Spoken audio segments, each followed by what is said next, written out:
Bakit nakipaglaban si Jacob sa Diyos?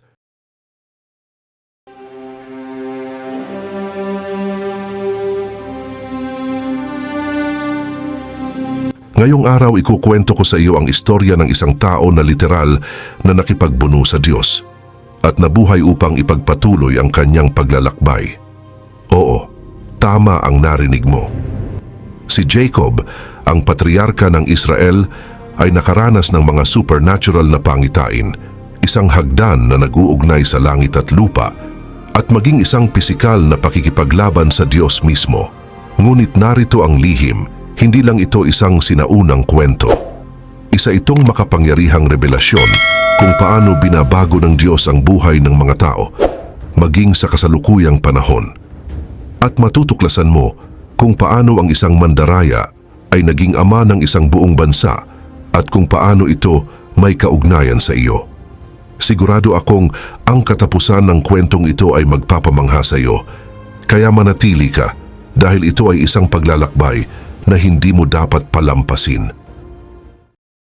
Nagsimula ang kwento ni Jacob bago pa man siya isilang na may kasamang misteryo at banal na pangako.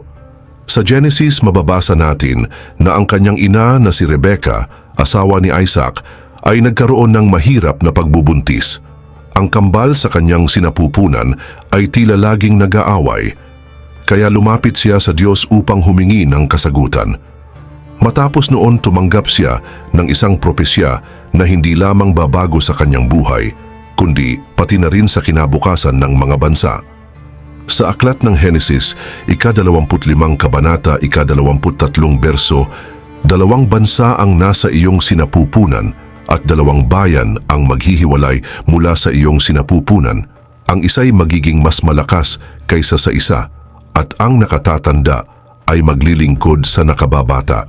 Ang pahayag na ito ay nagpapahiwatig na ang buhay ni Jacob ay puno ng hindi inaasahang pangyayari at isang dakilang layunin. Sa kanyang kapanganakan, isang simbolikong eksena ang naganap na nagpapakita ng kanyang determinadong pag-uugali. Lumabas si Jacob na mahigpit na nakakapit sa sakong ng kanyang kakambal na si Esau, na tila ipinapakita na mula pa sa sinapupunan, siya ay nagsisikap na makamit ang isang posisyon. Ang tila simpleng kilos na ito ay naging simbolo ng kanyang walang sawang paghahangad ng pagpapala at pagkilala sa buong buhay niya. Mula pa lamang sa sinapupunan ng kanyang ina, inihahanda na siya ng Diyos para sa isang natatanging misyon, ang maging patriarka ng isang banal na lahi na magpapanganak ng 12 tribo ng Israel. Ang dramatikong simula ng kanyang buhay ay nagpapakita na bago pa man natin maunawaan ang mga plano ng Diyos, hawak na niya ang bawat detalye upang matupad ang kanyang mga pangako. Isang mahalagang pangyayari ang bumago sa buhay ni Jacob, isang insidenteng puno ng simbolismo at espiritual na kahulugan. Sa Genesis, mababasa natin si Jacob na nakikipagsabwatan sa kanyang ina na si Rebecca upang kunin ang basbas ng kanyang ama na si Isaac na para sana kay Esau. Alam ni Rebecca ang pangako ng Diyos na ang nakababata ay magtatagumpay sa nakatatanda. Dahil dito, hinimok niya si Jacob na linlangin ang kanyang ama. Nagbalat kayo si Jacob bilang si Esau, suot ang damit ng kanyang kapatid at tinakpan ang kanyang mga braso ng balat ng hayop upang magmukhang mabalahibo gaya ng kanyang kuya. Nang hindi namamalayan ni Isaac ang panlilinlang, ibinigay niya ang kanyang pagpapala kay Jacob. Ngunit ang basbas na ito ay hindi lamang simpleng pahayag. Ito ay isang makapangyarihang propesya na nagbigay kay Jacob ng otoridad at kasaganaan. Sa ika-27 kabanata, ika-29 na berso, ang mga bayan ay mangaglingkod nawa sa iyo, at ang mga bansa ay mangagsiyukod sa iyo. Maging Panginoon ka nawa ng iyong mga kapatid, at magsiyukod sa iyo ang mga anak ng iyong ina. Sumpain nawa ang mga sumusumpa sa iyo, at maging mapapalad ang mga magpapala sa iyo. Sa kabila ng kanyang tagumpay, may kapalit itong malaking halaga. Nang malaman ni Esau ang nangyari, nag-alab ang kanyang galit. Nangako siya, "Kapag namatay na ang ating ama, papatayin ko si Jacob." Dahil dito, napilitan si Jacob na tumakas patungong Haran kung saan naninirahan ang kanyang tiyuhin na si Laban. Mula rito, nagsimula ang isang paglalakbay na puno ng supernatural na karanasan, hamon at espiritual na pagbabago. Habang tumatakas si Jacob, nag-iisa siya sa ilang, dala ang takot at kawalan ng katiyakan. Ngunit sa kanyang pinakamahinang sandali, pinili ng Diyos na ihayag sa kanya ang isang kahanga-hangang pangitain. Sa Genesis mababasa na habang natutulog si Jacob gamit ang isang bato bilang unan, na naginip siya ng isang hagdan na umaabot mula lupa hanggang langit, kung saan ang mga anghel ng Diyos ay umaakyat at bumababa rito.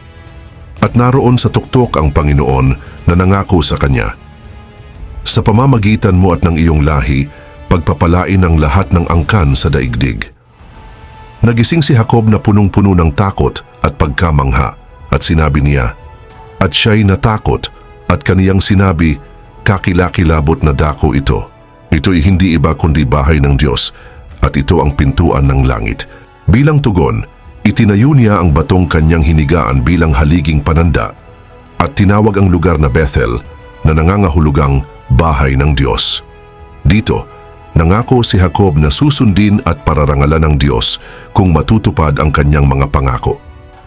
Makalipas ang maraming taon, habang pauwi na si Jacob upang muling harapin si Esau, nakaranas siya ng isa pang di maipaliwanag na karanasan. Sa Genesis, isang misteryosong lalaki ang lumitaw at nakipagbuno sa kanya magdamag. Ngunit ang labanang ito ay hindi lamang pisikal, ito ay isang espiritual na pakikibaka na sumasalamin sa kanyang pangangailangan na magpasakop sa Diyos. Sa gitna ng laban, hinipo ng lalaki ang balakang ni Jacob at ito ay nalinsad. Ngunit sa kabila ng sakit, hindi siya bumitaw, sa halip ay sinabi niya, "Hindi kita bibitawan hanggat hindi mo ako binabasbasan." Sa sandaling iyon, binigyan siya ng bagong pangalan. Hindi na Jacob ang itatawag sa iyo, kundi Israel, sapagkat ikaw ay nagtagumpay laban sa Diyos at sa tao. Ang pangalang Israel ay nangangahulugang siya na nakipagbuno sa Diyos, isang patunay ng kanyang espiritual na pagbabago. Mula sa isang mandaraya, si Jacob ay naging patriarka ng 12 tribo ng Israel. Ang kanyang kwento ay isang makapangyarihang paalala na binabago ng Diyos ang ating buhay sa pamamagitan ng mga pagsubok at espiritual na pakikibaka. Gaya ng hagdan sa Bethel, si Kristo ang ating tulay patungo sa Diyos. At gaya ng bagong pangalang ibinigay kay Jacob, binibigyan din tayo ng Diyos ng bagong pagkakakilanlan bilang kanyang mga anak. Ang kwento ni Jacob ay hindi lamang isang sinaunang alamat. Ito ay isang paanyaya sa pagbabago at pananampalataya. Kaya, handa ka bang makipagbuno sa Diyos at magpatuloy sa iyong espiritual na paglalakbay? Sa bawat laban sa buhay, may espiritual na layunin. Ang laban ni Jacob sa Diyos ay hindi tungkol sa pagkapanalo sa pisikal, kundi tungkol sa pagpapakumbaba at pagtanggap sa pagbabago. Minsan, hinahayaan ng Diyos na dumaan tayo sa matitinding pagsubok upang hubugin ang ating pananampalataya at karakter. Ang tunay na pagpapala ay hindi material na bagay, kundi isang bagong pagkatao. Marami ang naghahangad ng kayamanan, tagumpay at kasikatan, ngunit ang pinakamalaking pagpapala ay isang bagong pagkakakilanlan sa Diyos. Si Jacob ay hindi lang pinagpala ng yaman, binigyan siya ng bagong pangalan at isang bagong layunin sa buhay. Kaya, anuman ang iyong pinagdadaanan ngayon, lumaban, kumapit sa Diyos, at hayaan siyang baguhin ka dahil ang kanyang pagpapala ay hindi lang para kay Jacob kundi para rin sa iyo.